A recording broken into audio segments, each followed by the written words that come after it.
বানাবো নৃসিংহদেবের শরবতটা পনাকন। ওর জন্য আমি এই যে মিছরি গুঁড়িয়ে নিয়েছি, কারণ আখের গুড় পাইনি। আর এখানে তেঁতুল আছে, এটা আমি এই দুটোতে ভিজিয়ে দেব। এবার এর মধ্যে জল ঢেলে দেবো।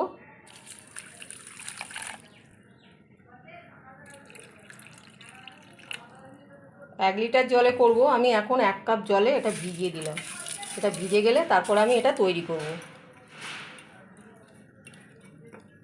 এটা ভিজতে দিলাম। এবার দেব তেঁতুল। তেঁতুলটা এই যে ভিজিয়ে রেখেছিলাম, তখন দেখালাম। তেঁতুলটা ভিজে গেছে, এবারে তেঁতুলটা দেবো। 2 চামচের মতো দিচ্ছি।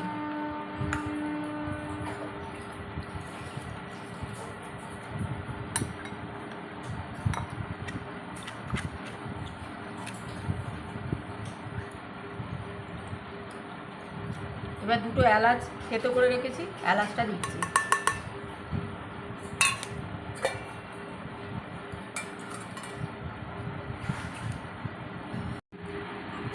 এবার দিয়ে দেবো গোলমরিচ গুঁড়োটা এর মধ্যে।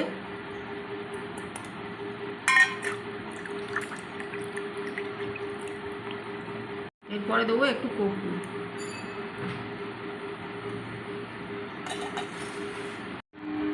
এবার আমি এটা ছেঁকে নিচ্ছি।